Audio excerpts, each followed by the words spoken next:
सभी को नमस्कार, आदाब, सत श्री अकाल, खम्बगनी, हेलो। मेरा नाम पारस अग्रवाल है, वैसे निकनेम राजा है। मेरी एक बुक है दास्तान-ए इश्क, उसमें इश्क के बारे में नहीं है, मसलों पे लिखा हुआ है। तो मैं धन्यवाद करता हूँ कि मैं तथास्तु मीडिया का शुक्रगुज़ार हूँ मुझे यहाँ आके लगा ऐसा कि मैं भी कलमकार हूँ।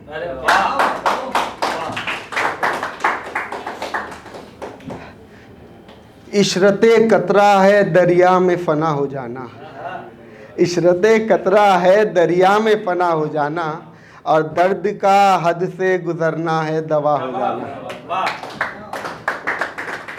मैं 4 लाइनें और पढ़ता हूँ कि इन अंधेरों से मैं शिकवा करूँ भी तो कैसे, कि इन अंधेरों से मैं शिकवा करूँ भी तो कैसे, रहना है मुझे अंधेरों में जंगल के जैसे। कि इन अंधेरों से मैं शिकवा करूं भी तो कैसे, रहना है मुझे अंधेरों में जंगल के जैसे। और सोचता हूं कि बदल लूं अब अपनी आदतों को, और सोचता हूं कि अब बदल लूं अपनी आदतों को। मैं आदतें तो बदल सकता हूं पर फितरतें बदलूं भी तो कैसे।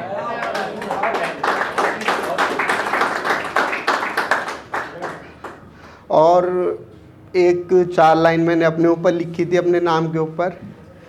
मेरे दादाजी कहते थे कि पारस परशु परसराम, तो उसी लिखी थी कि वो पारस एक पत्थर भी होता है। मैं सिक्कों की खनक सुनकर उनका दाम समझ लेता हूँ, मैं सिक्कों की खनक सुनकर उनका दाम समझ लेता हूँ। मैं चीखों की रमक सुनकर दर्द तमाम समझ लेता हूँ, मैं सिक्कों की खनक सुनकर उनका दाम समझ लेता हूँ। मैं चीखों की रमक सुनकर दर्द तमाम समझ लेता हूँ। और तुम ना घबराना मुझसे मिलते समय मेरे दोस्त, मैं पारस हूँ, केवल छूकर लोहे को उसका नाम बदल देता हूँ।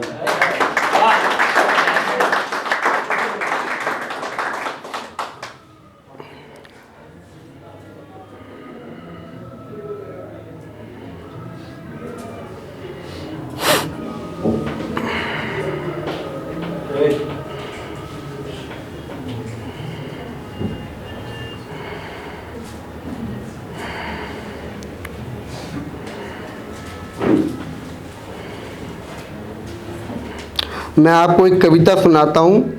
वैसे तो मैं यहाँ कुछ और सुनाने आया था, पर यहाँ सबको सुन के थोड़ा सा मन बदल के अब दूसरी कविता सुनाऊंगा। वो भी सुनाऊंगा इसके बाद, पर पहले ये कविता का टाइटल है एक माँ का दुख। वैसे मेरी मम्मी ख़त्म हो चुकी है दिवाली पे।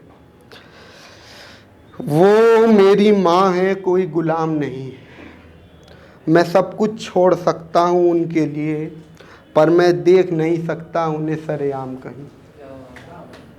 मैं सोचता हूँ कभी कभी, करता जो मैं सब कुछ हूँ उनका, कोई काम नहीं रुकने देता मैं उनका, पर दिल में मेरे एक अजीब सी हलचल डगमगा रही है। मैं समझ नहीं पाया फिर भी उन्हें सुकून और आराम नहीं। एक दिन पूछ ही लिया मैंने उनसे हिम्मत करके कि क्या है आपको दिक्कत, आप अपनी समस्या बताती क्यों नहीं। अब इस जो आगे पढ़ने जा रहा हूँ ध्यान से सुनिएगा, केवल मेरे लिए नहीं, लगभग सभी लड़कों के लिए है, मतलब सभी संतानों के लिए है, सुनिएगा। तब मेरी माँ ने जवाब में आंसू दिखा दिए और बोली, पहले जब तू जिद करता था रो दिया करता था, अब तू जिद भी करता होगा तो मुझे पता नहीं। कहाँ से लूँ आराम मैं इन सूखे और मखमली गद्दों पर, मुझे सोने की आदत है गीले और सख्त बिस्तर पर, जो कि ये फ़कत है नहीं। पहले तू छोड़ देता था खाना थाली में और बाद में मैं खाती थी। चल बता तू ही कैसे खाऊं मैं खाना सुकून से, अब पता नहीं चलता कि तेरा पेट भरा भी है या नहीं। मैं खुश हो जाऊं कैसे बता तू ही अब, कि बेटा अब तू बड़ा हो गया है, वो छोटा सा पारस अब तू रहा नहीं। ये दूरसंचार एवं संदेश वाहक सुविधाएं मुझे क्या सुकून देंगी। तुझसे बात तो होती है बर, मेरा दिल अभी तक भरा नहीं। वो मेरी माँ है कोई गुलाम नहीं, मैं देख नहीं सकता उन्हें सरेआम कहीं। अब मैं आपको सुनाता हूँ टूटा हुआ खिलौना। ये 4 साल पहले लिखी हुई कविता है और मैं एक बार इसे पहले सुना चुका हूँ दूसरी जगह। यहाँ मैं पहली बार ही आया हूँ। कि जो लिखा हुआ है वो भी सही है, जो मिटा दिया है तुमने वो भी सही था। ना तुम गलत थी ना तुम्हारी मोहब्बत, तुम भी सही थी मैं भी सही था। तुम्हें नहीं पसंद थे हम फिर भी दोस्ती हमसे की, दोस्त तो हम भी थे उस फेरिस्त में, पर वो खाना बदोश प्यार तो कोई और ही था। तुम खुश तो हो ना अपने नए आशिक के साथ, तुम खुश तो हो ना अपने नए आशिक के साथ, चाहे जितनों को बना लो यार तुम अपना, चाहे जितनों को बना लो यार तुम अपना, कोई ना रखेगा उनसियत तुमसे जितनी मैं रखता था। मिट्टी को भी मालूम है ये जो बारिश है मेहमान है कुछ देर की, मिट्टी को भी मालूम है ये जो बारिश है मेहमान है कुछ देर की, मिलती थी जब तुम मुझसे तब बादल भी बरसता था। तुमने तोड़ा है खिलौना उस बेकसूर का, तुमने तोड़ा है खिलौना उस बेकसूर का, सोना था मैं तो पारस कोई पत्थर नहीं था। तेरी चौखट पर जो रखा था दिया शायद बुझा नहीं था, तेरी चौखट पर जो रखा था दिया शायद बुझा नहीं था। ताजुब है मुझे मेरे जाने के बाद तुम्हारा कोई और तलबगार वही था। ये आसमां ये हवाएं ये दर बदर की ठोकरें बना रही हैं कि मैं गुमसुम सा कहीं था। मुझे उम्मीद है कि मिलोगी तुम मुझसे यहीं कहीं पर, मुझे उम्मीद है कि मिलोगी तुम मुझसे यहीं कहीं पर हैरत हुई जब मिले हम, ना तुम जिंदा थी और मैं भी मर चुका था, ना तुम जिंदा थी और मैं भी मर चुका था।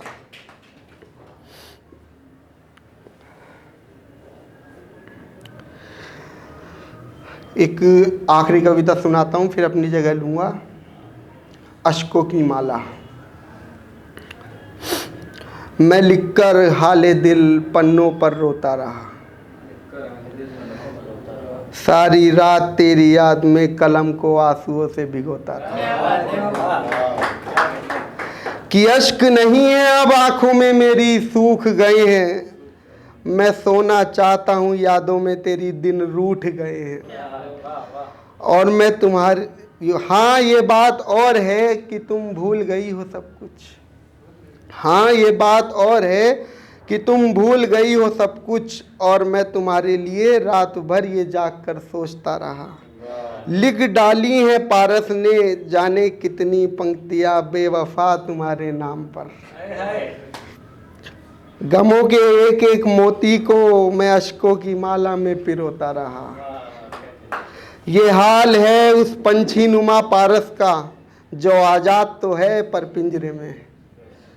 आखिरत तो तब हुई उसकी याद में एक एक शब्द को लिखकर संजोता रहा। दिल का हर एक कोना अब तो कष्टदायी है पारस, जितना मैं सोचता रहा उतना ही वो मुझे रोनता रहा, जितना मैं सोचता रहा उतना ही वो मुझे रोनता रहा। और मैं बिजनौरी हूँ कि हम बिजनौरी हैं साहब, खुशबू और मिठाइयों का कारोबार करते हैं। अपनी जुबान में मिठास तो रखते ही हैं, लहजे में खुशबू बरकरार रखते हैं। कोई आ भी जाए तानाशाह बनकर हमारी हुकूमत पे, तो हम बाजुओं में ताकत और मौत का सामान रखते हैं।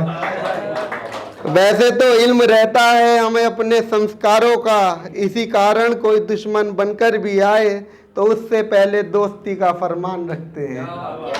मैं बिजनौरी हूँ साहब, खुशबू और मिठाइयों का कारोबार करते हैं। धन्यवाद। 4 लाइनों के बाद मैं अपनी जगह लेना चाहूँगा।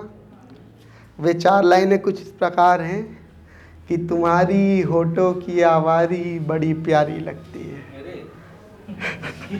सचिन भैया यार,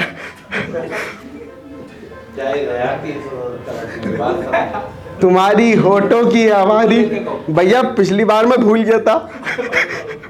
तुम्हारी होठों की आवाज़ी बड़ी प्यारी लगती है, तुम्हारी आंखों की कटारी रात अंधियारी लगती है। कि पारस खुशता बहुत जैसे खुश होता है भौरा फूल को देखकर। कि पारस खुशता बहुत जैसे भौरा खुश होता है फूल को देखकर, पर मुझे तुम्हारी यारी किसी और के साथ लगती है। धन्यवाद।